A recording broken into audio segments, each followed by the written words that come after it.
Ngayon, Sakit na naman eh. anong ginawa mo? Basta bigla na lang ako nahirapan. Pag may humihiga, masakit. Kapag tatayo. Hindi, ganito yan. Akala natin wala tayong ginawa. Pero yung mga gawaing bahay, minsan yung payuko-yuko. Minsan nga sa pagligo lang eh. Nagtabulan ng isang gano'n, napilay pa eh. Yung iba naman, nag-toothbrush lang. Siyempre, nagmamadali, gano'n ng gano'n. Yung iba naman, nagwalis. Pagwalis ng gano'n, hindi na makabalik. Pero madali lang kung kaso mo. Galing na sa akin to noon pa eh. Last year pa eh. Yun yung pinakamasakit, no? Yun yung hindi ka na makalakad, parang... Parang ganyan. Pero may result siya rito eh. Tingnan mo nga. Ayun pala. Baka may bago na naman na dagdag. Okay. Predisposition to lumbar instability. Mild thoracic dextroscoliosis. Yun na. Yun na pala yung dextroscoliosis. Kaya pala unstable. Meron kayong dextroscoliosis. Kaya pala simpleng ano lang, napilay ka na. Ayan na naman. Because lumbar instability. Tabingi yung spine mo.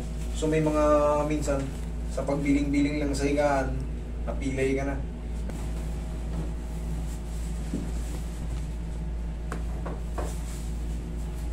Relax na.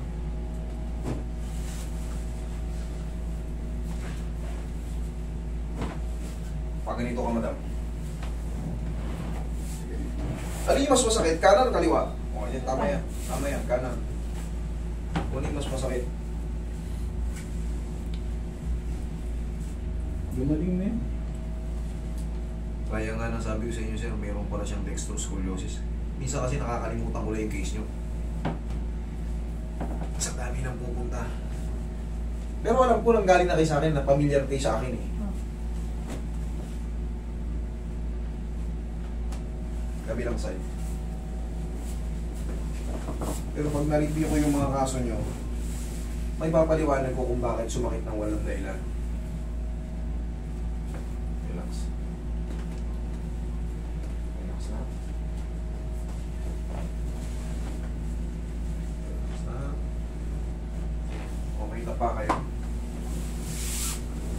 Paano ba kayo naliligo? Nagsha-shower kayo? May shower kayo? Death goes. Ma'am, maglagay kayo ng ano ha? Yun ang ibig ko sabihin doon. Pag buhos, maglagay kayo ng bangkito ha? Kasi unstable yung ano mo.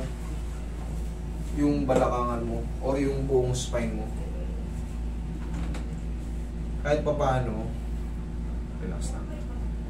Maglagay ka ng bangko para nakaupo ka ng maligo. Huwag kayong ano, pagka meron kayong, pag nangyari na kasi yung back pain, pilay ka na dati, nagdad sa back pain, yung kada yuko-yuko mo, may epekto yun eh.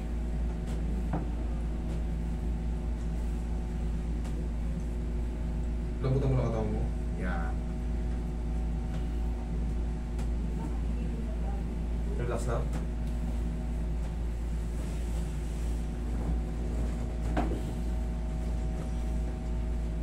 Okay. Diyan ka lang, ma'am. Okay ka lang ba dyan? Hindi kaya? Okay lang? Okay lang po. Okay, sige. Inusunod nyo ba yun? Siyempre hindi. Siyempre hindi. Hindi mo nakikita, no? Kahit isang beses, no? Ihaya. Kahit pa paano, huwag kayong matakot sa tinuturo ko. Yung slide lang ng gano'n, no? Siyempre ayaw niya. Parang gusto na dito lang, ha? Pahala kayo. Kayo ulit. Okay. Inhale. Exhale. Oh, wait. No. Isang ano lang. Inhale. Exhale. Yan. Huwag tayong magdo-double bounce kasi hindi ko rin nakakatake yan eh. Pag nag-double bounce ka, iba ang kalalabasan.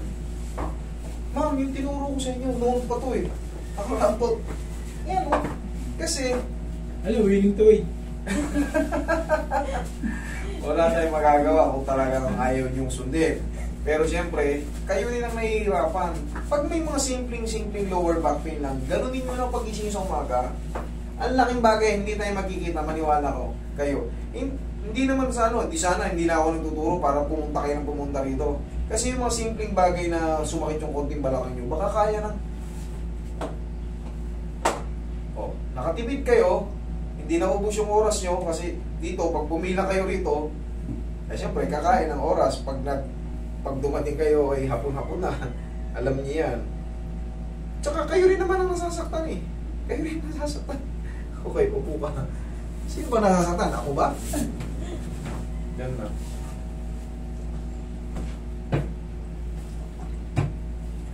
Tapos syempre, alaga ng pao para sa mga muscle spasm.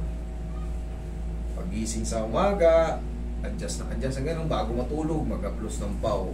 Hanggat hindi kayo allergic, hindi kayo ginagalis o nagsusugat, malaking bagay ang pao na yan. Lalo pag malamig ang panahon, aplosan nyo yung mga paa nyo, sikmura nyo, balakang nyo, tuhod nyo, siko nyo, mga inaaray-araytis, nirarayuma-rayuma, yung walang dahilan, kung paghiga, tsaka may kumirot-kirot sa tuhod, haplusin nyo ng pao. Baka yung nasobran kayo sa kain ng maalat, matataba, buwan niya ang pao.